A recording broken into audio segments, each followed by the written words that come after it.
Oi, eu sou Kátia Góes, jornalista de formação e comunicadora por opção.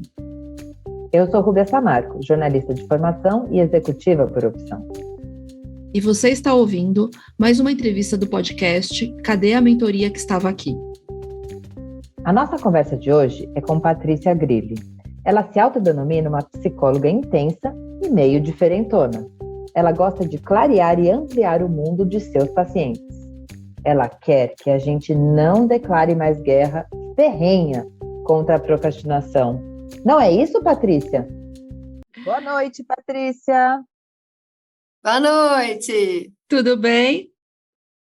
Tudo jóia. Só que a gente vai falar também bom dia para quem está ouvindo de manhã, boa tarde para quem está ouvindo de tarde, boa madrugada para quem está nessa madrugada escutando a gente. Ou boa insônia para quem não consegue dormir. Exato, e que a gente seja uma boa companhia para insônia. Tanto faz se for que a nossa voz dê sono ou que as nossas ideias inspiradoras façam a pessoa relaxar, né? E para completar, então, essa parte da insônia, eu vou começar aqui te perguntando sobre um post no Instagram, no seu Instagram que eu vi, em que você disse que procrastinar é estratégico. Por que isso me chamou a atenção? Porque a gente tem tanto medo ou vergonha de procrastinar, todo mundo tem o bichinho da procrastinação, né? Aí você fala, puxa, procrastinei, nossa, eu devia ter feito. Aí você vem com essa e pá, joga na minha cara. Gente, venho essa noite com uma revelação. Procrastinar é estratégico. Então conta, por que é estratégico? Esse post, ele chama muita atenção. O pessoal ficou assim, quê? Porque a gente está acostumado a escutar que procrastinar é, assim, horrível, é a pior coisa que você pode fazer. Se você está procrastinando, você está infringindo todas as normas de qualidade de tudo que um ser humano adulto deveria fazer na vida, assim. Hoje em dia, a gente vive esse mundo muito caótico, que pressupõe que a gente tenha que ser tão acelerado quanto um vídeo de 15 segundos de TikTok, né? E, na verdade, a nossa vida é muito mais do que isso. Então, quando a gente está procrastinando uma atividade, isso é estratégico porque o nosso cérebro, ele sabe quanto tempo, mais ou menos, aquela atividade leva para ser realizada, caso seja uma atividade corriqueira. E, nesse sentido, não é que você está deixando para depois porque você é um ator ou qualquer coisa do tipo, não. É porque simplesmente você sabe que você vai dar conta de fazer aquilo ali quando aquilo ali for uma prioridade. Então, vou dar um exemplo prático. A gente tem que fazer várias coisas no nosso dia. Tem coisas que são importantes, tem coisas que são urgentes, tem coisas que são simplesmente porque a gente quer fazer e a gente encasquetou. A gente acha que a gente precisa, né, fazer as coisas que são importantes primeiro. E as que são urgentes, a gente nem deveria ter urgências, porque se você tem uma urgência, significa que você não se organizou direito. E a gente tem um monte de teoria em cima disso. A grande questão é que a gente não tem controle de nada, porque absolutamente nada na vida é controlável desse jeito. Eu estava conversando agora com uma cliente minha que é engenheira, e por algum motivo ela falou assim, a gente estava conversando sobre um livro que ela está lendo de autoconhecimento, e ela teve um insight muito legal nesse livro, e ela falou assim, nossa, Paty, eu percebi que quando eu faço alguma coisa que não dá o resultado que eu esperava, tá tudo bem, porque foi o melhor que eu podia fazer naquele momento. Eu achei tão bonito esse insight que ela teve, e aí eu falei, por que isso para você foi tão revelador? Porque para alguns ouvintes isso pode parecer simples. É porque ela falou assim, é que na engenharia, ou tá certo ou tá errado. Não existe isso de tá de um jeito mais ou menos. E olha o tanto que isso afetou ela nas atividades básicas do dia. A gente nem estava falando de trabalho exatamente nessa hora, a gente estava falando de outras coisas. E isso mexeu com a mentalidade dela. Então, quando eu falo que procrastinar é estratégico, por quê? Por principalmente 3 coisas. Primeiro, te ajuda a priorizar. Então, se você está deixando para depois, você tem que entender, por que eu estou deixando para depois? Eu estou deixando para depois. Porque, de fato, não é uma coisa que o meu corpo está entendendo que é para eu conseguir fazer agora. Isso pode ser um sinal até do seu corpo te falando, você não está preparado para fazer isso agora. Você precisa descansar. Pode ser? Pode ser. Uma coisa pode ser também, que é o seguinte, você simplesmente pode estar com medo. Você pode sentir que você não é suficiente para fazer aquilo. E a gente tem uma sociedade que também abomina que você tenha erros, que você não consiga fazer alguma coisa. Então, o procrastinar, ele se torna estratégico a partir do momento que você não normaliza o procrastinar. Porque o que eu vejo hoje muito nas redes sociais, sabe, Rubem, é um comportamento assim. O que você está fazendo de tarde? Estou aqui fazendo qualquer outra coisa que não o meu trabalho. E as pessoas acham isso legal. É engraçado. Isso se tornou algo engraçado, hype. Sei lá, olha só como eu sou divertida, tô vendo outra coisa no meio do trabalho. Nossa, que máximo. Por quê? Porque eu não gosto do trabalho. E tudo bem, ninguém é obrigado a gostar do trabalho que tá. Mas aí eu te faço a pergunta. Será que você precisaria mesmo estar nesse trabalho, desse jeito, fazendo essa coisa, em que você preferiria fazer qualquer outra coisa, que você precisa fugir dele? Será que isso é legal? A gente tem mesmo que gostar do trabalho, mas não no sentido de identificação com a empresa que a gente trabalhe ou não. Mas o que é o trabalho, né? O sentido do trabalho, eu acho que o mais simples é a troca do seu conhecimento por um salário que você vai ganhar, né? Essa história de trabalhe com o que você ama e você não vai passar um dia trabalhando, eu vou dizer minha opinião aqui e vou te fazer uma pergunta. Considero uma falácia. Por quê? Mesmo com o que você ama, você vai se aborrecer. E se você está trabalhando, doando seu tempo, senão ninguém se aborrecia com quem ama, né? Seja filho, namorado, marido, namorada, whatever, né? Então, com certeza. Isso para mim é uma falácia. Então, assim, o quanto também a gente não está querendo ser mimado? Nossa, mas é claro, eu sou millennial, tá, gente? Me julguem, eu sou dessa geração Coca-Cola, eu tenho 34 anos, sou formada há 12. Eu formei numa época em que o conceito de neuroplasticidade era novidade, tá? Então, assim, o conceito de neuroplasticidade cerebral, já vou falar porque que eu fiz esse link aleatório aqui, tá? Fiquem tranquilos. O conceito de neuroplasticidade cerebral foi desenvolvido somente, se eu não me engano, ele veio para o Brasil, acho que foi 2007, porque eu estava na aula de fisiologia quando a professora falou isso e eu tive essa aula em 2007. Antes desse conceito, você vivia uma vida e você ia viver essa vida para todo sempre. Assim como quase todas as decisões que você tomava. Se você tomou, está escrito em pedra. A partir do momento que esse conceito da neuroplasticidade aparece, e ele se torna público, e ele vem a público, e as pessoas começam a estudar e entender, né, o que significa esse impacto na vida das pessoas, elas começam a compreender que pessoas que tiveram acidentes seríssimos de moto, de carro, do que for, e, sei lá, sobrou metade da cabeça. O cara faz fisioterapia há uns anos e daqui a pouco está fazendo tudo com aquela metade da cabeça. E aí você pensa, poxa, então a gente é muito mais plástico, flexível e capaz de desenvolver coisas novas e diferentes do que a gente imaginava. Pega isso no mundo do trabalho. É claro que ninguém é obrigado a amar tudo o que faz, no sentido de, como é legal o meu trabalho, vou acordar todos os dias de manhã e falar, bom dia, pessoas, como se a gente estivesse numa propaganda de margarina. Isso é um pouco histriônico, é um pouco preocupante, na verdade. Tome cuidado se você estiver fazendo isso. A grande questão é, será que eu continuo me sentindo motivado o suficiente para dar o melhor de mim no meu trabalho? Será que o meu cérebro está sentindo cosquinhas de dificuldade, aquela cosquinha que você sente na bunda depois de uma série de agachamentos? Será que você está sendo efetivamente mobilizado naquilo que de fato faz a sua vida significativa?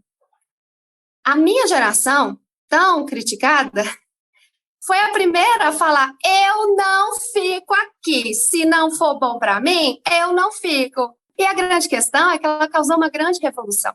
E as pessoas começaram a refletir. Não sou eu que tenho que servir na causa, é a causa que tem que servir em mim. Voltando para a sua pergunta, então. As pessoas têm que amar o trabalho? Não. Mas elas deveriam ter amor próprio e refletir. Será que eu estou gastando o tempo da minha vida para poder ser o melhor que eu poderia ser? ou eu estou aqui passando o tempo reclamando da vida e esperando a vida passar e quem sabe eu morra mais rápido. Sendo bem dramática no argumento, mas eu vejo que é um pouco isso.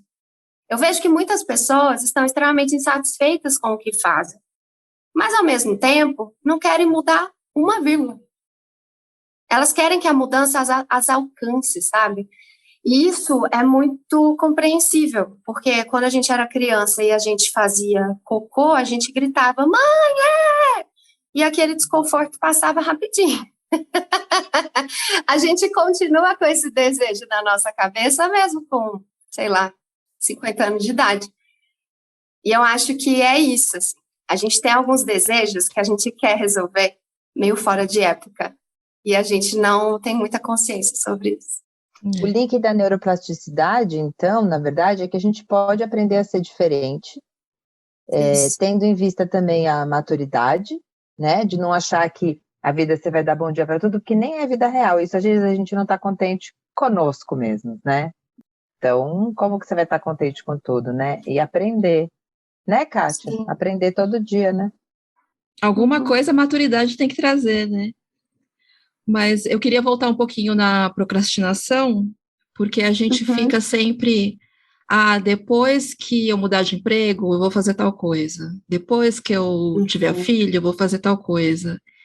E vai empurrando com a barriga. Mas eu acho que a idade é um limite, assim, também, né? Principalmente para nós mulheres, assim. Não sei a Rúbia, mas eu com 39 anos falei, tá, eu não quero ter filho agora, mas e se eu quiser ter depois? Eu não estou feliz no meu trabalho. Será que dá tempo ainda de fazer outra coisa? Não estou muito velha? Será que eu vou ter pique? E 39 para mim foi um marco, assim, que eu fui estudar outras coisas, eu fui ter outras experiências.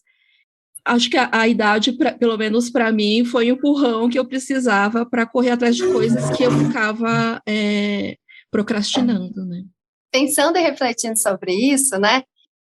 Uma coisa que eu acho que é muito interessante da gente refletir nesse ponto é o seguinte, tem um autor que eu gosto demais, que é um psicólogo americano, é o Adam Grant. Inclusive, muitas coisas que eu estou trazendo aqui, eu preciso reverendá-lo, assim, porque é muito o pensamento que ele traz nas redes sociais dele e nas palestras e livros que ele tem. E esse autor, ele, inclusive é dele esse conceito, né, que a procrastinação ela pode ser estratégica, porque, na verdade, o cara que procrastina, ele está lidando com risco, ele está arriscando. E quando ele arrisca, ele pode ou não petiscar, mas ele está a fim de testar.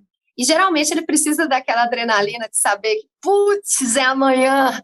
E aí ele acelera e faz um negócio lá maravilhoso, morre de medo de levar bronca e se esforça, né?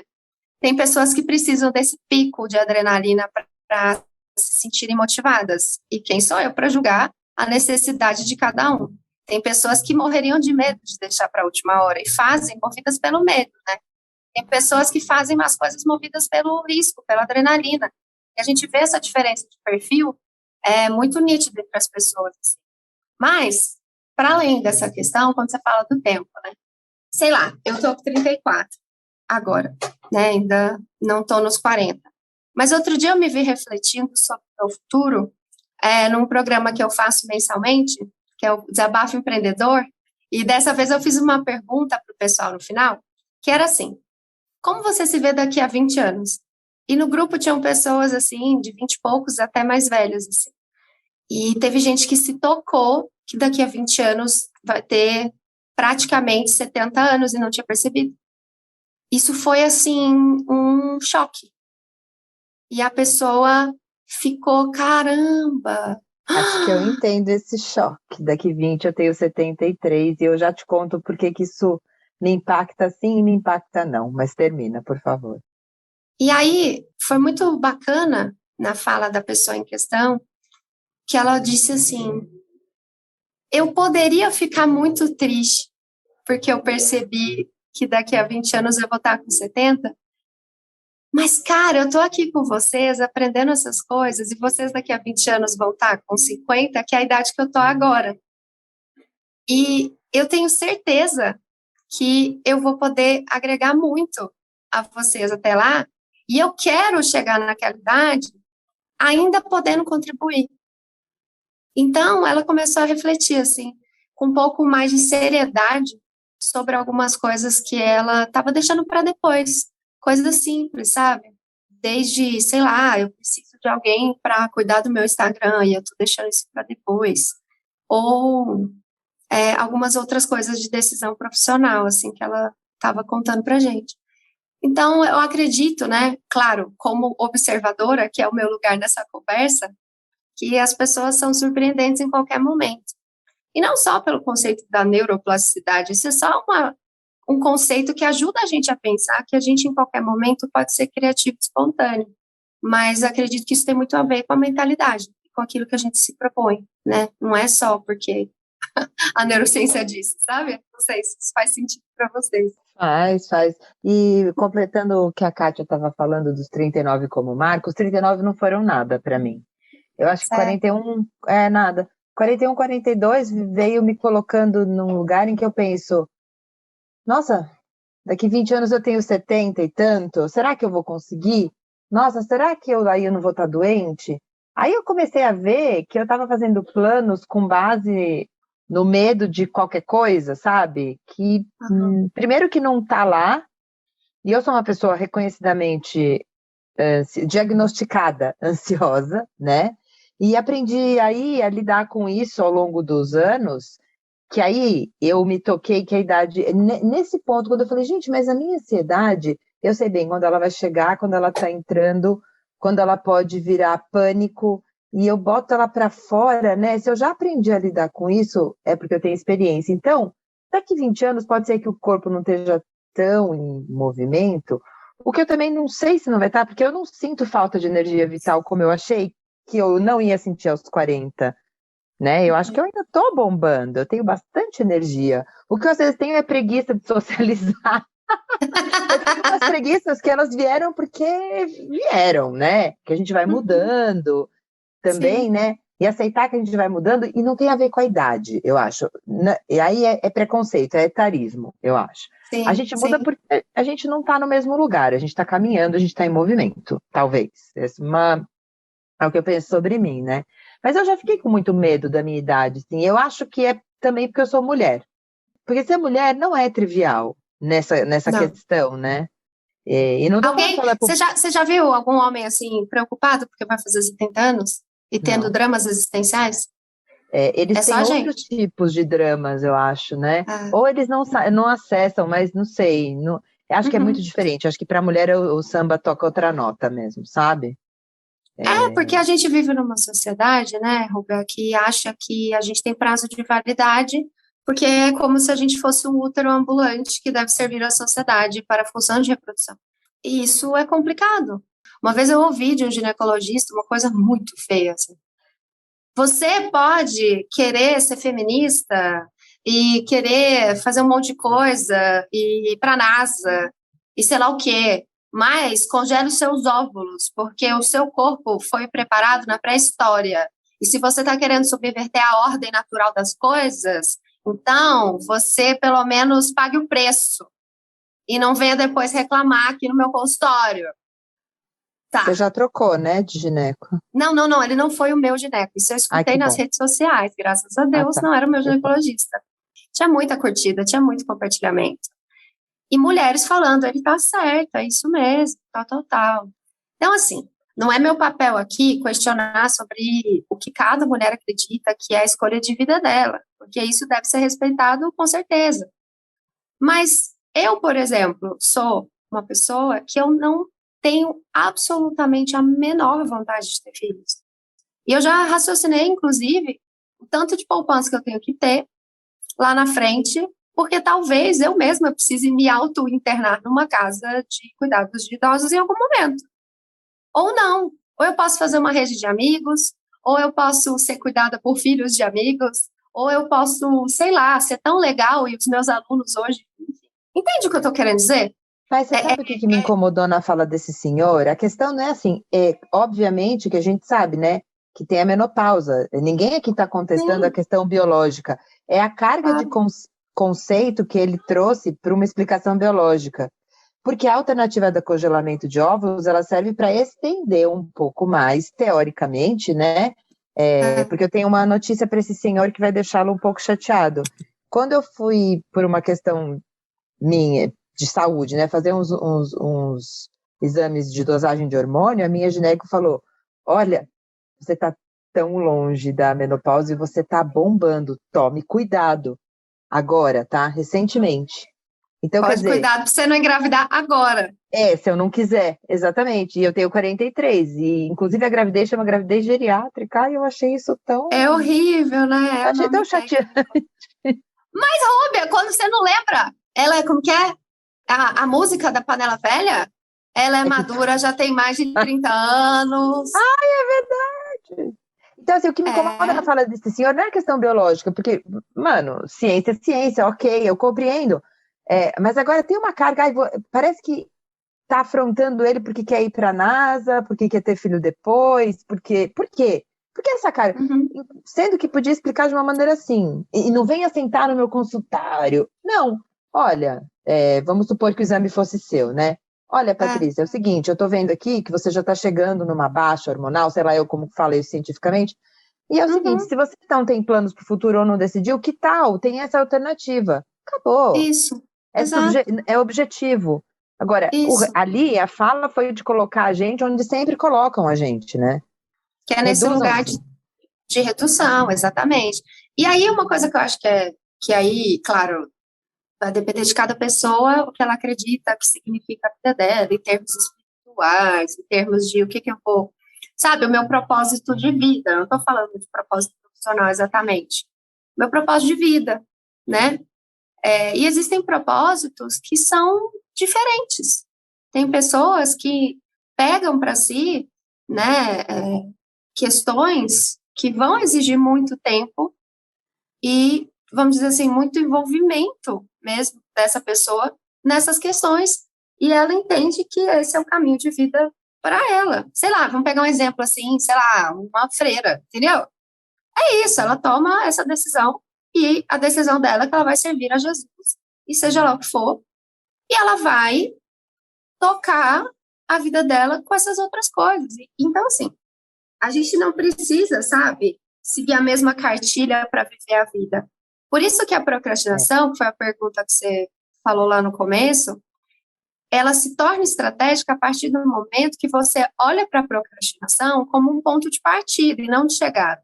Se você olha para a procrastinação como um resultado final do quão incompetente você é e do quão você não consegue fazer as coisas, você não chega em lugar nenhum, a não ser ansiedade, depressão e um monte de sentimento de eu não sirvo para nada.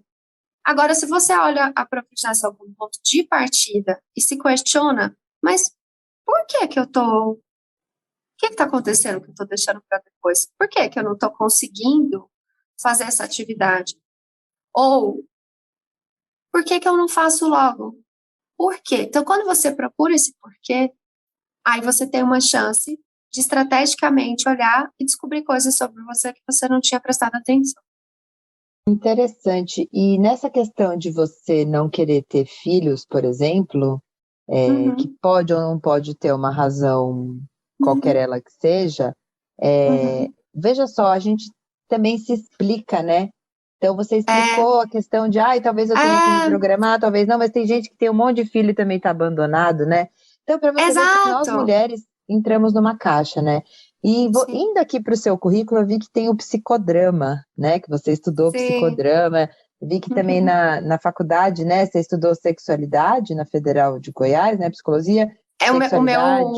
Meu TCC foi sobre isso. Meu TCC foi nessa temática. Sim. E onde estamos nós mulheres na sexualidade do palco? Não, do palco não, né? Que você fica sentada e quem está no palco são os seus clientes, as suas pacientes, né? Onde está a sexualidade das mulheres? Você tem alguma mulher de 40 que você possa, obviamente, sem revelá-la, né? Trazer uma coisa pra gente ali, de onde nós estamos, nós, as quarentonas? A sexualidade foi uma temática que eu estudei na minha graduação. Eu fiz um TCC que foi como que assim, basicamente eu trabalhei como que se constrói a consciência da sexualidade da mulher, como que se constrói essa identidade sexual feminina E eu queria estudar usando o psicodrama como referencial, porque eu sou teimosa. Falaram para mim assim, você só pode fazer esse trabalho se for com a psicanálise. E eu falei, mas eu não quero usar psicanálise, porque não é a linha que eu me identifico. Eu já gostava do psicodrama desde a graduação. Então, falaram que eu não poderia. Aí eu falei, não posso? Peraí, então, que eu vou fazer, te mostrar. E foi exatamente o que eu fiz. Eu fui no congresso de psicodrama de 2009, que foi em Água de Lindóia, maravilhoso, incrível, nunca vou esquecer.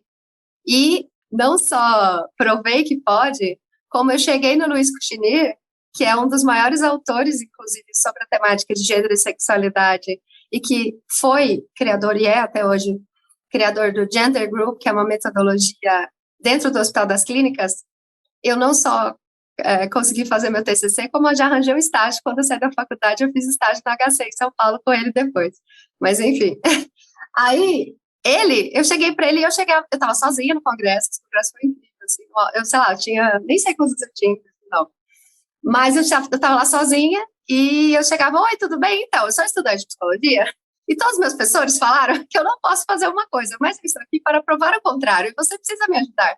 Bem doidinha, assim. Aí eles achavam pitoresco, né, a minha empolgação, mas eles ficavam muito felizes e, cara, eu conversei com os autores das coisas e eles me explicaram as coisas assim.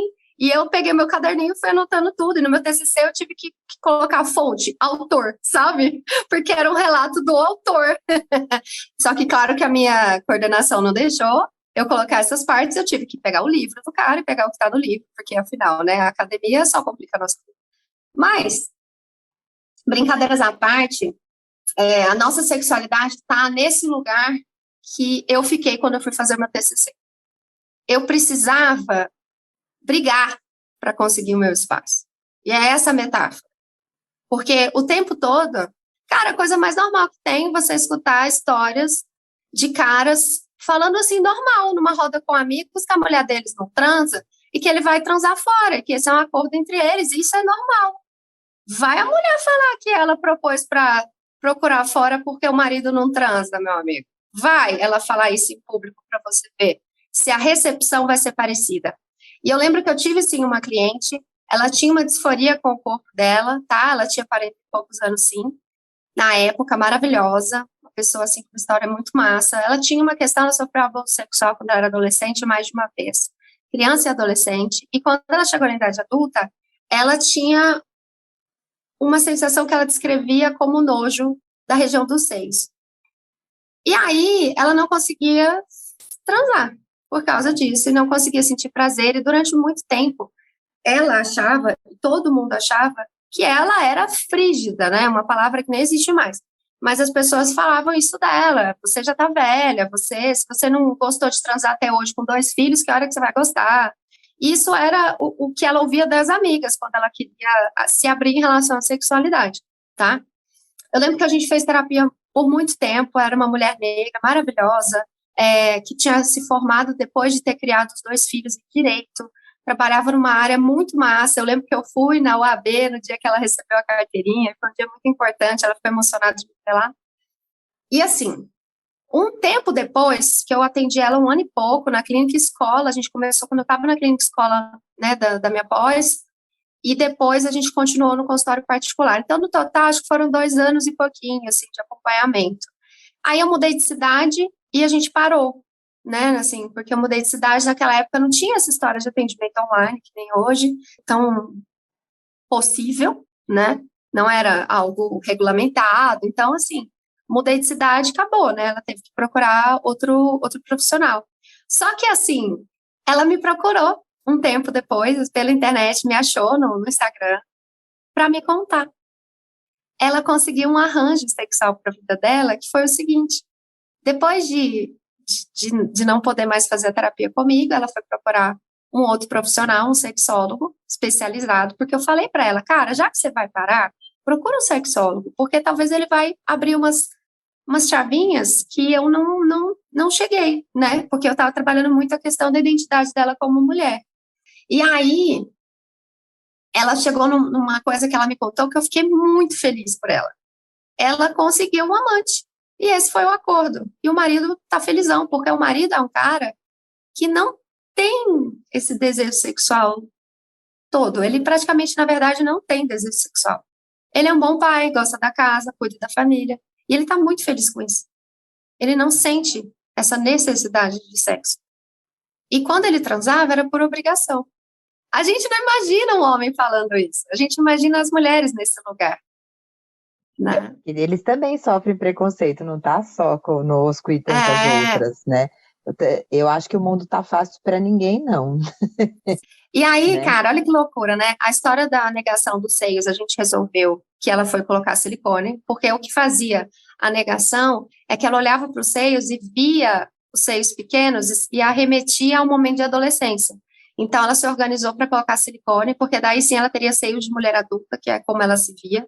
Isso revolucionou a forma como ela se enxergava. Para ela teve um lugar muito terapêutico, né, por conta da imagem, mudou a estética, então ela podia ser ela mesma depois disso. E enquanto ela não tinha dinheiro para o silicone, a gente achou uns sutiãs massa, que deixavam os peitões super turbinados, e ela trocava enfim, ia trocando, assim, era muito legal. Ela é outra pessoa, sabe? E a sexualidade dela agora tá muito melhor. E ela conseguiu gozar, e conseguiu fazer todas as coisas que ela nunca conseguiu fazer com o marido, com esse cara. E ela não tinha problema nenhum, no sentido de poder ter prazer. Então, a grande questão é o seguinte: todas nós, durante muito tempo, fomos silenciadas em tudo que é a expressão de feminino. Tanto que esse professor, inclusive, foi maravilhoso no começo da minha carreira, hoje eu tenho algumas questões e algumas críticas a algumas coisas que ele trabalha. Aqueles conceitos estatizados, assim, de feminino, masculino, sabe? O masculino é assim, o feminino é assado. O feminino verdadeiro tem que ser delicado, cuidadoso, sabe? Essas ideias, assim, essas misturas de papel social com características de masculino e feminino, e essa dissociação dos movimentos históricos ao longo do tempo, isso tudo sempre me preocupou e me incomodou, porque como que você desenvolve uma prática clínica e terapêutica que não leva em consideração o avanço dos tempos? Então, isso tudo eu acho que é muito importante a gente levar em consideração. Mas a sexualidade da mulher, eu acho, ela é muito abafada, é muito cobiçada, por um lado, né? Porque se você vai para a pornografia, é mulher ali, né? Só, praticamente, né? Não só, né? Digamos assim, é um grande volume, né? Sim. E isso eu fico... Eu não estudei psicologia, pelo amor de Deus, eu não sou sexóloga, eu não tenho nenhum estudo, mas eu faço terapia há muito mais de 20 anos, né? E sou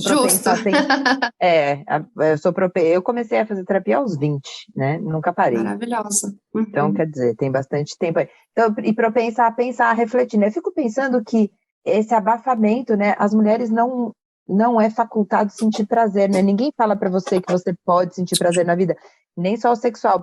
Os meninos não, né? Estão ali e não sei o quê. E a sociedade, até hoje, eu vejo o estímulo maior para os meninos que para as meninas, né? As meninas falam, papai vai ter ciúme, uma coisa doida dessa, né? E ninguém nunca tem essa conversa direito com a gente, né? Sobre a gente também tem direito de ser feliz nessa área sexual. Aí você vai lá para a pornografia, a gente extremamente objetificada e tratada feito nada.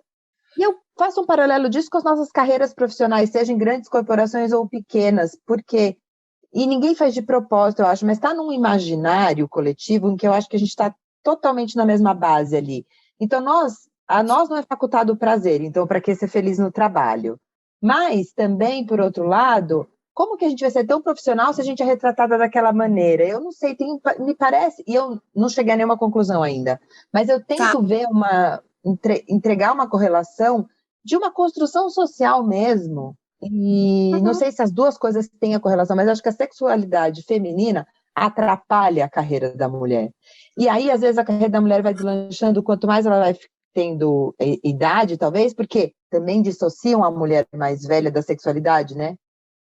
Então, nossa, talvez são muitas camadas. Você trouxe aqui não um cheguei TCC inteira. Ela trouxe um doutorado. Eu não cheguei a conclusão nenhuma. Não, e nem tem. Eu não sei se tem, né? Mas eu fico pensando assim, será que essa questão da hipersexualização também de uma sociedade, isso não é de agora, tá? Anos 80, 70, 60, pelo amor de Deus, isso não é moderno, tá? Isso é, sei lá, pré-histórico. Mas, enfim, eu não sei o quanto isso na carreira nos atrapalha. E, de novo, não tem nenhum CEO, nenhuma CEO de grande corporação sentado, ou no RH, ou quem vai te contratar, pensando nisso. É uma coisa sutil, é um conceito, não sei. Você vê Não é isso? sutil, não. Rúbia, não é sutil. Vamos por partes, porque você trouxe muitas coisas aqui. Por mais que eu tenha brincado no começo, que eu não queria fazer o meu trabalho falando do Freud, mas agora eu vou ter que falar dele, porque esse conceito é dele, tá? O Freud foi um dos primeiros caras que publicou coisas, cientificamente falando, observando que talvez a energia que a gente gaste para transar, em algum momento, pensa assim, não a energia que a gente gasta para transar, mas a energia que a gente gasta querendo transar, pensa assim, eu estou falando da energia que a gente gasta querendo transar, não a da energia que a gente gasta transando, especificamente. É essa energia que a gente transforma em energia de trabalho. Como assim? Vulgarmente. Pensa como se fosse, imagina assim, um encanamento de água, uma tubulação, certo? Você tem um reservatório X, sei lá, uma caixa d'água, e nessa caixa d'água tem uma torneira. Pensa assim, quando você abre a torneira da caixa d'água, não importa para a caixa d'água com o que você vai usar a água. É a mesma água, certo? Você pode usar essa água para lavar uma louça, você pode usar essa água para tomar banho, você pode usar essa água para aguar o seu jardim, você pode usar essa água para, sei lá, várias coisas. Para cozinhar, né? Então, são várias coisas que essa água vai te servir. Troca a água pela nossa energia vital. Aquilo que faz a gente fazer as coisas. Aquilo que faz a gente querer fazer as coisas. Nosso desejo de estar vivos. Que é uma coisa, assim, que não é muito racional, sabe? Ninguém acorda e fala assim, nossa, hoje eu queria estar vivo ou não, sabe? A gente não faz isso. Não é algo que a gente acorde e pense, mas a gente faz. Porque se você não fizesse, você não ficava de noite assustado porque uma pessoa passou, duas pessoas passaram numa moto perto de você e você se assusta. Quando você se assusta com essa situação, você está assustado porque você teme pela sua vida. Então, é só em momentos em que você percebe que a sua vida tem valor, que você percebe que você está o tempo todo fazendo de tudo para continuar vivo. Tá bom, então a nossa primeira energia e nossa primeira tarefa, assim, é ficar vivo. A segunda coisa, que é instintiva, que a gente faz, que está no código, sabe, que está no DNA, assim, a gente não raciocina muito, é reproduzir. Porque a gente não pode esquecer que a gente tem, sim, hoje em dia, um cérebro, consciência, pensamento e tudo mais. Mas a gente ainda tem um cérebro primitivo dentro desse cérebro e que, sim, está conectado ao sistema límbico e esse vai ficar o tempo todo fazendo você prestar atenção naquilo que te dá prazer, naquilo que é gostoso. Não é à toa que figura de comida, bichinhos fofos e mulheres gostosas bombam tanto no Instagram. Conectando isso com a sua questão, será que a sexualidade da mulher atrapalha no trabalho dela? Na verdade, o que acontece é que todo ser humano tem que negociar com a sexualidade e falar assim, sexualidade, olha só, eu vou estar usando a sua energia aqui um pouquinho para poder construir a minha casa, porque se é uma casa, eu não tenho onde dormir, e aí eu não tenho onde transar, você está entendendo? Aí o seu cérebro fala assim, não, beleza, é importante, eu vou conseguir transar mais depois? Massa! Então, se eu vou conseguir transar mais depois, eu devo ser agora não transar para poder fazer a casa, para depois eu poder transar mais. Então, assim, no fundo, é como se, sabe, a gente não pode esquecer que a gente é bicho, né? Então, a gente tem que fazer o quê? Obrigatoriamente, a gente tem que comer, respirar, fazer as necessidades fisiológicas, transar. E é isso. Assim, Moreno chamou isso dos nossos papéis biológicos, sabe? São coisas que a gente não pode não fazer. Se você não fizer alguma dessas coisas, lascou. A grande questão é que a gente criou na nossa sociedade várias outras atribuições e coisas que a gente tem que fazer também, e que se tornam, muitas vezes, mais urgentes e necessárias que essas que deveriam ser as únicas preocupações que a gente precisaria ter na vida. A grande questão é que a gente inverte as prioridades hoje em dia. A gente acha que, de fato, trabalhar, socializar, ver gente, ir na igreja, sei lá, fazer todas essas outras coisas são muito mais importantes do que essas outras coisas que são cuidar do corpo e viver como um bicho. Assim. Posto tudo isso, a gente tem essas necessidades, tanto homens quanto mulheres, tá? E aí vem as questões sociais e nos ensinam lógicas e valores sobre como a gente deve viver a nossa sexualidade. E essas lógicas e valores caem tanto para os homens quanto para as mulheres, porque eu tenho muitos clientes homens, inclusive tenho muitos clientes homens, e assim, o que eles sofrem com uma vontade incontrolável de bater punheta o dia inteiro, porque estão se sentindo um lixo, porque não conseguem aquela promoção no serviço, não está escrito. Então, o que eu quero colocar aqui é que essa ansiedade e essa confusão entre sexo e trabalho é um dilema da humanidade, tá? Eu digo isso com tranquilidade. É um problema que está todo mundo passando. Só que nós, mulheres, ainda estamos numa fase do videogame anterior, pelo menos muitas ainda. Eu tive a sorte de ter uma educação bem libertária nesse sentido. Então, sei lá, eu tinha 14 anos e o meu pai me levou na ginecologista, porque ele entendeu que a minha mãe não ia conseguir fazer isso, porque minha mãe tinha questões com a sexualidade dela, e que se ela me levasse no ginecologista, ia dar briga, ia dar bronca, ia dar... Então, a gente tem como, sabe? Tem sim pessoas que já fazem diferente, mas são a minoria. Então, a gente precisa levar para as mulheres 2 mensagens, sabe? A primeira, é super normal você ficar pensando no boy o dia inteiro, assim, não querer trabalhar, porque esse é um desejo mais forte, sabe, para qualquer ser humano, do que a vontade de trabalhar. Porque ao trabalhar, pensa, historicamente falando, sabe? Tipo assim, enquanto história da humanidade mesmo. A gente trabalha muito pouco tempo, historicamente falando. Sabe? É uma invenção moderna, literalmente. Inclusive, o ideal de homem moderno, que é iluminista, é muito recente. Mas a grande questão que eu estou querendo dizer é isso. As mulheres sofrem porque são colocadas como objetos. Só que eu acho que já tem um tempo para cá que a gente já entendeu isso. E que a gente já está se colocando, peraí, epa, não é assim não. E eu acho que bota empresas para pensar, bota todo um ecossistema para questionar. Eu acho que uma figura, e aqui eu não estou dizendo se está certo, se está errado, mas eu acho que uma figura pública hoje que fala disso de uma maneira provocativa e muito atual é a Gabriela Prioli. A Gabriela Prioli, eu acho que ela ousa ser uma intelectual que vai para o carnaval e posta foto de biquíni como destaque do carnaval. E tá tudo bem, porque as mulheres têm todas essas facetas mesmo. A mulher intelectual trabalha e também vai para a praia de biquíni. E também transa de noite. E também tem vontades, desejos, e também tem raiva, e também tem tudo. Então, quando a gente, sabe, assim, estigmatiza e coloca a mulher somente... Ah, não, o mundo só vê a mulher assim. A gente só tem que tomar cuidado para não inverter a lógica no sentido de, tipo, mas espera, a gente não é só isso, não. Eu acho que, sabe, se a gente for pensar assim, pensando numa perspectiva educativa, é muito mais funcional quando a gente diz o que a gente é. Eu não sou só, vou falar não sei se pode falar palavras mais fortes, pode? Falar palavras fortes? À vontade. Pode tudo. A gente não é só 2 par de peito, a buceta andando, não.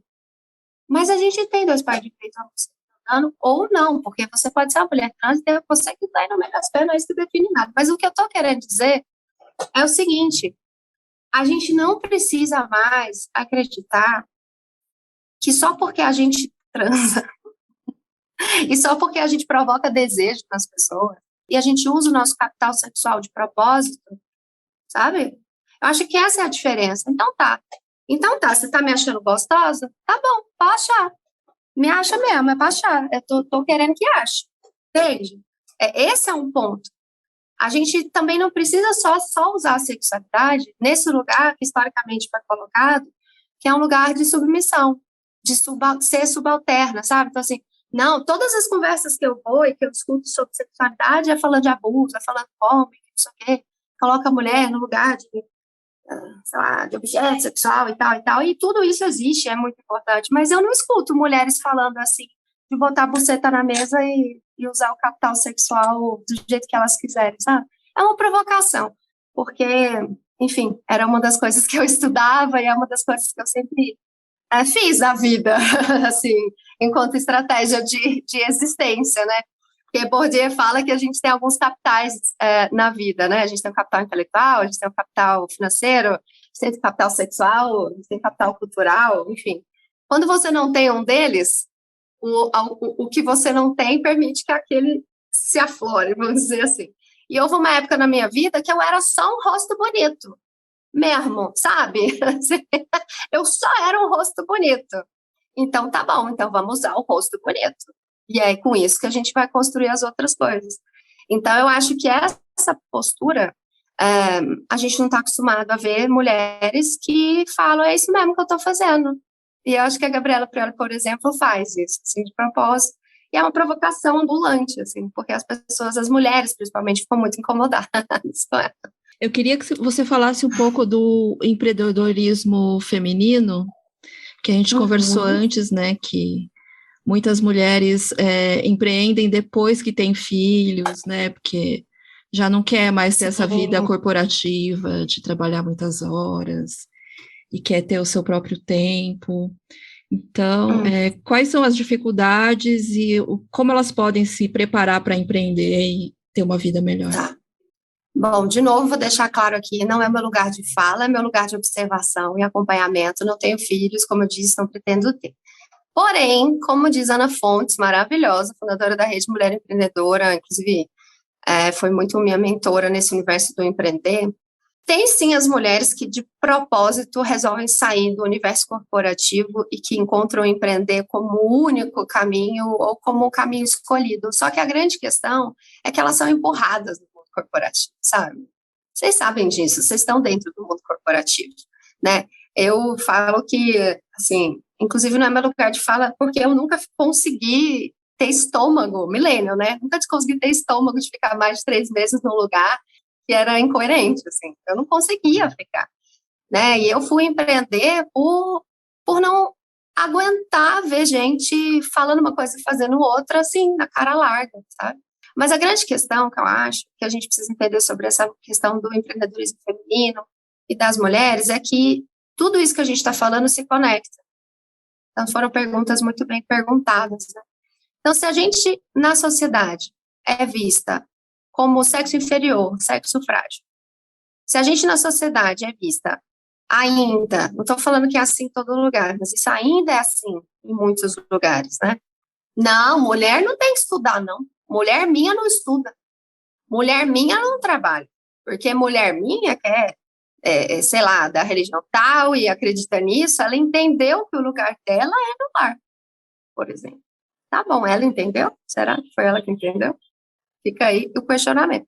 A grande questão é que a gente vive num mundo capitalista, a gente tem que fazer dinheiro. E quando você é mãe hoje, no mundo capitalista, tirando pouquíssimas empresas que já têm uma cultura mais acolhedora nesse sentido, mas você conta nos dedos. Fiz uma palestra, inclusive, numa assim, esses dias, mas você conta no dedo as que têm essa política. A grande maioria é assim, olha lá, casou, né? Já teve filho? Se não teve, nem contrata, porque vai ter, e vai ser um problema para a empresa. Então, a grande questão, essa hipocrisia ela é muito grande nesse ponto. A mulher vai empreender sem ter a menor ideia do que ela vai fazer, muitas vezes, mas simplesmente com o desejo de não estar longe do filho dela, porque eu sei que quem se torna mãe pode ser, não é regra, mas o filho se torna uma prioridade na vida da pessoa. Isso não é obrigatório, tá? Não é toda mulher que tem filho que o filho se torna uma prioridade, sim, de cara na vida dela. É um processo que pode ser muito sofrido para muitas mulheres, porque, ai, que inferno esse menino que não sai do meu colo e não existe sem mim. Porcaria isso. E esse incômodo materno também é uma coisa que é puta tabu e que ninguém fala. Mas, beleza. Então, empreender enquanto mulher, nesse lugar, sabe? A mãe empreendedora é uma resistência, eu acho. Eu olho e eu fico assim, cara, eu admiro tanto. Mas, olha, não é pouco. Porque imagina só, você tem que dividir o seu dia em muitas funções, né? Você está ali criando um ser humano que não tem consciência própria e que precisa de você para absolutamente tudo, para viver, pelo menos durante ali um bom tempo da vida. Quando você consegue tomar banho sozinha e botar esse menino, né, numa escola, algumas mulheres olham e falam, cara, eu não sei o que eu vou fazer, mas eu tenho esse tempo aqui para fazer. Então, seja lá o que for, tem que render. E aí eu observo essas mulheres, e eu vejo muitas amigas, assim, que já me comentaram coisas do tipo, cara, eu me tornei muito mais focada, muito mais seletiva e muito mais produtiva depois que eu me tornei mãe. Porque eu parei de enrolar coisas. Assim, enrolar, que eu digo, é assim, depois eu faço. Não existe o depois eu faço. É assim, eu tenho que fazer agora. Porque se eu não fizer agora, depois eu não consigo fazer. Então, muda o discurso, muda a lógica. E muitos negócios de mães empreendedoras são muito bem-sucedidos exatamente por esse foco. Elas fazem menos por dia, mas o que elas fazem rende muito. E elas têm um objetivo gritante, que é trazer comida para dentro de casa, deixar o meu filho vivo, que é uma motivação, assim, que tá ali gritando na sua cara, literalmente. Hoje em dia, a gente está vendo, né, o cenário de apoio, de suporte, de treinamento e mentoria para essas mulheres crescer demais. Só que a gente precisa entender que não é só o conhecimento técnico sobre o empreender, administração, finanças, marketing, essas coisas que é suficiente. Essas mulheres precisam de uma rede de apoio muito forte. Elas precisam, de fato, de alguém que vai cuidar do filho dela enquanto ela está lá fazendo o que precisa ser feito no trabalho. Algumas podem pagar para isso, outras não. Então, a gente precisa entender que isso é uma questão de saúde pública até, sabe? Saúde que eu digo assim, saúde econômica mesmo, sabe? Por quê? Porque as mulheres hoje representam 54% das empresas do país. 54% das empresas do país são de mulheres hoje. É mais da metade, né, gente? Não dá para ignorar. É muita gente. É muita gente mesmo, né? Mas eu estava ouvindo aqui você falar, e eu penso que tem tanto mito com a maternidade, e esse é um lugar de fala meu há uma década. Eu acho que tem muito mito. Pode ser que uma parcela das mulheres se veja mais focada, mas eu acho que as que são mais focadas, talvez elas já eram mais focadas. A maternidade, ela é transformadora, sim, mas eu não sei até que ponto a gente ainda vive o mito da mãe, sabe? Tem muito tabu, você tem toda a razão, né? Tem muito tabu, e talvez essa seja mais uma das coisas que a gente precisa normalizar na vida, né? Sabe? Sim. Tipo, é normal ter filho, é normal empreender, é normal continuar no mundo corporativo. Só uma coisa que eu acho que é fundamental é a rede de apoio, seja ela qual for a sua escolha. Exato. Isso sim vai definir se você vai conseguir ser bem-sucedida na carreira ou não, onde quer que seja. Essa rede de apoio pode ser a própria empresa que trabalha, né? Como você até mencionou no começo, tem empresas que apoiam muito. Hoje em dia as famílias, né? Não só mães, né? Tem empresas aí que você vê que fazem os trabalhos extraordinários. Tem mulheres que vão contar com as vizinhas, ou com as mães, ou com os companheiros, ou os pais das crianças, né? Então, eu acho que de tudo isso, talvez uma coisa só saia, né? Que é a rede de apoio da sociedade. Está disposta a ajudar essas crianças a crescerem, né? E não é só a genitora, no caso, né? Que é a mãe, enfim, na maioria das vezes, né? A pessoa que faz aquela criança crescer, sabe? Tanta... Eu também, de novo, eu não cheguei a uma conclusão. Eu tô tão sem conclusões ultimamente. Nossa, mas que ótimo! É maravilhoso você estar sem conclusões. Não, nenhuma, zero. Quase nada, eu sei. Eu cheguei num ponto que falei, gente, acho que eu não sei nada mesmo, né? E é basicamente isso. Então eu fico pensando assim, tem tanto mito nas coisas, assim como os mitos da sexualidade que a gente estava discutindo anteriormente, né? E também não chegamos a tantas conclusões. Eu acho que a maternidade ela é carregada de mito. Sim. Né? O mito do carregar 1000 pratinhos, o mito de tudo, né? E aí eu fico observando uma coisa que você estava falando das crianças, sim, obviamente são seres dependentes, se você deixa na rua, às vezes não volta para casa, mas eles já vêm com muito mais coisa embarcada do que a gente imagina. Então, o lugar de observação e do florescer é muito, muito importante, óbvio, aquela função básica da vida, né? Que é comer, ir ao banheiro, banho, a gente fica falando, o gamer tá aqui atrás, daqui a pouco eu tenho que falar, vai, o banho, e se deixar não vai ter banho, e aí vai ter um problema de saúde, né? Isso. Ok, essa parte eu entendo perfeitamente, mas as crianças elas já vêm com um monte de coisa, então eu acho que a gente está num lugar em que a gente tenha que, talvez, a gente pensar no relacionamento com os nossos filhos, e não necessariamente nesse lugar da supermãe. né? Nossa, Claro. eu sou a mega poderosa mother. Não, eu dou comida, eu dou bebida, eu levo no médico, eu dou vacina. Isso não precisa ser mãe para fazer. Basta ser alguém com responsabilidade, consciência e afeto, né? A rede de apoio para uma criança crescer. A gente precisa de uma sociedade inteira para uma criança crescer. E unir as crianças com os mais velhos também, né? Não Gerações. segmentar as gerações, sabe? Eu acho que todo mundo junto, a vida seria um pouquinho mais saudável. Eu acho que é por aí. Sei lá. Sim. Eu tô Mas você tem toda a razão. A gente está... Não sou eu que falo isso. A gente tem várias pessoas que falam que a gente está num momento de transição urgente e necessário de um paradigma do egocentrismo, né? Do ego, assim. Eu, tudo. Eu isso, eu aquilo. E a gente precisa mudar para um paradigma do eco. E quando eu falo eco, eu quero dizer eco no sentido de nós fazemos parte de um todo muito maior que a gente. Sair um pouco só de lembrar que só existe humanidade, inclusive no planeta, ajudaria muito. Tirar esse lugar de protagonismo do ser humano poderia ajudar a gente no momento de reflexão. Porque não existem só seres humanos na Terra. A gente tem bichos variados, muitos, inúmeros. A gente tem plantas variadíssimas.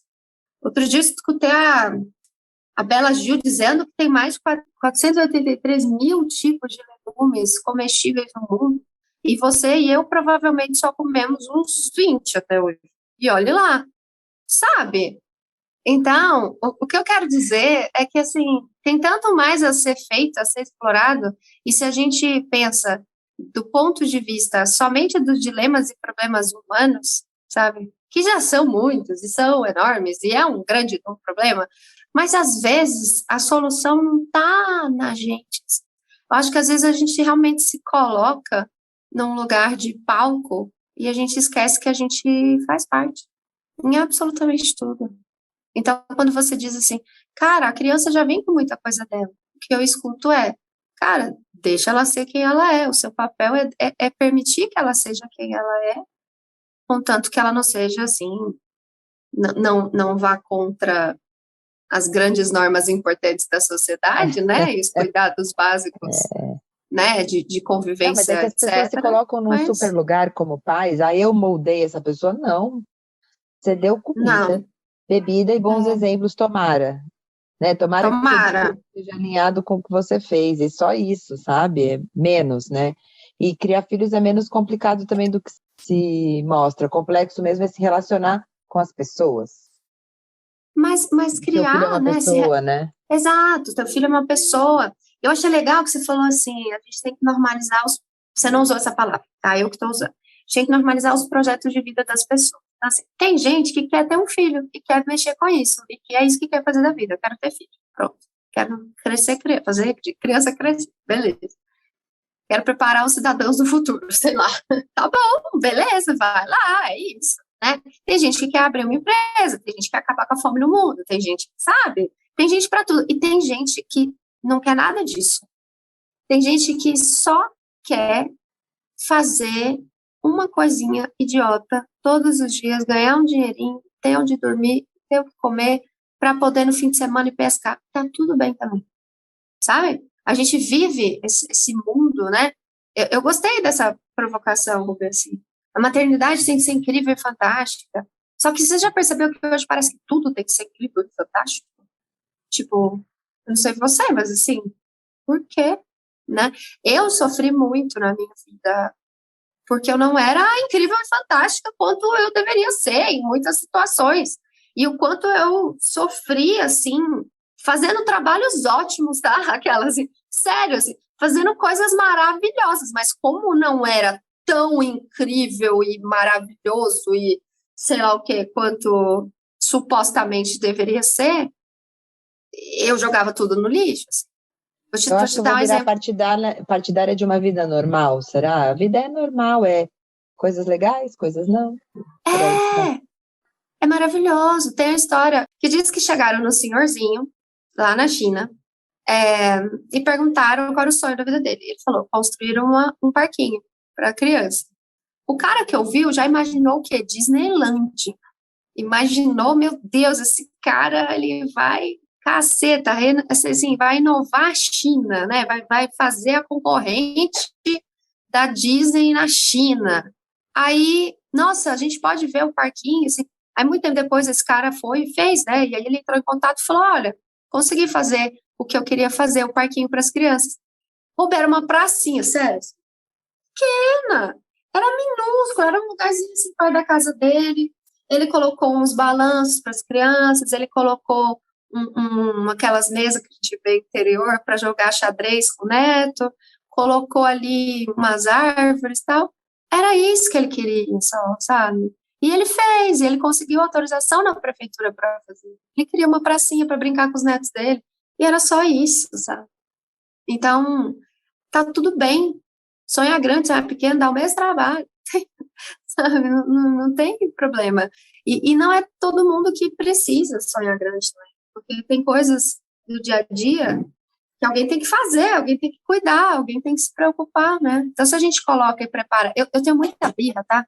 Com o discurso que todo mundo tem que ser líder e todo mundo tem que... Sabe?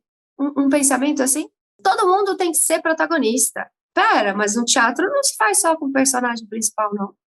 Muitas vezes é o personagem secundário que faz todo o tchan da peça, sabe? Acho que a gente tem que entender, não, a perspectiva do eco e não do ego como a única proposta. Porque, quando eu comecei a estudar isso, foi em 2019, comecei a estudar isso mais forte. Eu participei de um grupo de estudo muito legal sobre um livro que chama Economia Donut. E esse livro me fez pensar muitas coisas, assim. Me fez refletir que, cara, o jeito que a gente faz as coisas e que a gente naturaliza essa grande história que é a nossa vida e esse grande mundo que a gente vive, do jeito que a gente o construiu e que a gente está acostumado, é uma invenção. E se for inventado, a gente pode inventar de outro jeito. E aí eu comecei a refletir. Eu sofria muito de ter que dar conta de fazer tudo sozinha. Mas, assim, quando eu falo muito, é muito de com força. E quando eu entendi que eu não só não precisava dar conta de fazer tudo sozinha, como eu não devia fazer tudo sozinha, sabe? Que não era saudável fazer tudo sozinha, muita coisa começou a mudar, muitas portas começaram a se abrir, e eu comecei a encontrar possibilidades muito maiores. Eu acho que isso é uma coisa rede de muito... apoio. Voltamos para a rede de apoio. Acho que a palavra... contexto diferente, né? Para esse episódio, Kátia, Patrícia, é rede de apoio. Tenhamos. Formemos a de alguém também. Formemos, procuremos e façamos isso de uma maneira ativa, sabe? Por que eu falo isso? Você comentou, assim, rapidamente, às vezes dá uma preguiça de socializar. Eu super entendo. Durante muito... Eu era aquela amiga que as minhas amigas vinham, assim, de 6 em 6 meses, e aí eu tinha que fazer aquela reunião de 4 horas para poder explicar minimamente tudo que aconteceu nesses 6 meses, para elas acompanharem alguma coisa. E eu achava que era assim que eu era amiga e que estava tudo bem e tal. E aí eu refleti que, assim, cara, eu tenho uma vida e eu tenho várias coisas na vida que eu quero viver. E se eu ficar com esse pensamento de, é normal eu ver esses meus amigos só de 6 em 6 meses, eu vou, talvez, daqui a um tempo, ter cada vez menos amigos. Assim, e a minha rede vai ficar menor. E eu comecei a perceber isso, assim, de verdade, na minha vida, sabe? Que eu tinha, assim, que dedicar um tempo, sabe? Do mesmo jeito que a gente dedica um tempo na rede social, né? Para, sei lá, ter ali uma interação com as pessoas e fazer networking, enfim, fazer o nosso trabalho, eu tenho que fazer isso com os meus amigos, sabe? Isso foi importante. E depois que eu comecei a fazer isso mais ativamente, com a rede de amigos que eu já tinha, até oportunidades profissionais e etc. começaram a acontecer porque eu estava mais ativa na minha rede. Então, isso faz muita diferença, sabe? E eu te falo com tranquilidade, porque você sabe, vocês estão no mundo corporativo há muito tempo, mas cara, nada é mais forte que uma boa indicação. Isso faz muita diferença. E quando essa indicação vem de uma pessoa que você conhece, que você convive, que você sabe dos pontos fortes e dos fracos também, você já fala, né? Pô, ela é muito boa nisso, tal, mas ela tem esse problema aqui. mas ela é ótima, sabe? Então, você já prepara e tal, isso é muito legal. E eu descobri, em 2019, foi quando eu comecei esse processo, de ter mais conexões de propósito e não ficar só eu sozinha no meu consultório com os meus clientes, sabe? Assim, aquela coisa muito solitária mesmo, estava me fazendo mal. E eu comecei a frequentar eventos, etc., participar de coisas. E por conta desses movimentos, hoje eu voltei para o karatê. Tipo, vocês sabem disso, né? Eu sou faixa preta de karatê. E eu fiquei 16 anos sem fazer. E eu voltei. Agora tem, sei lá, 2 anos quase. E hoje a gente é uma rede, é uma família. É o Dojo Pai de Mãe. A gente está, inclusive, com uma missão aí de arrecadar 100 mil reais para construir, não, mas assim, reformar e manter o dojo nosso. Assim. Então, quer dizer, quando você se relaciona e você se conecta com aqueles que fazem coisas legais, parecidas com você, e você constrói a sua rede com aquilo que você gosta, não só com o trabalho, você consegue chegar em lugares que você nem imaginaria, sabe? Eu acho isso muito legal e eu tô pela primeira vez, assim, podendo ter uma experiência nisso, porque antes eu não tinha. Então, sei lá, é só uma reflexão que eu tive com essa coisa da rede que você colocou, assim, que eu acho muito legal. Foi até uma coisa que a gente falou aqui em outro episódio, né, Rúbia, dessa rede de apoio, porque a gente consegue fazer muita coisa sozinha, tal, mas a tendência é que a gente sinta essa obrigação, né, de dar conta de tudo, e não tem.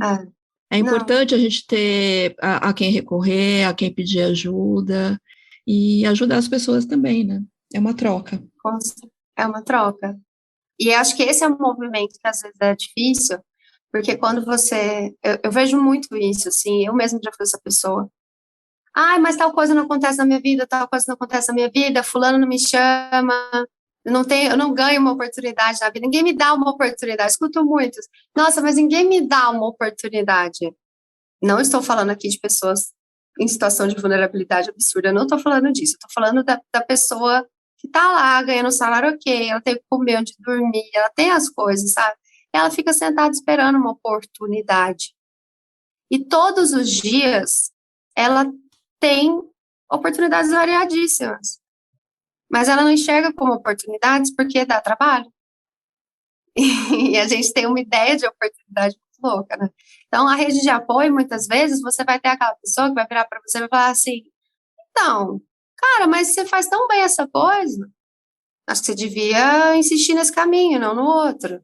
E aí você vai, nossa, mas eu nem faço tão bem, não, você faz bem. E aí o outro consegue ser esse espelho para você, e você consegue se desenvolver muito mais. É muito legal.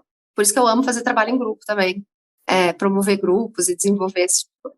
Tomara que quem estava com insônia, se a gente estiver na faixa da madrugada, se inspirou tanto que agora durma gostosinho com as nossas ideias. Ou se a gente está começando o dia de alguém, que seja na energia. Isso, né? Isso aí. Cheio de planos. Cheio de planos. Muito obrigada, viu, Patrícia? Se você tiver sugestão de temas ou de entrevistados para os próximos episódios, é só comentar no nosso Instagram, @cadeamentoria, ou enviar um e-mail para cadeamentoria@gmail.com. Até o próximo episódio.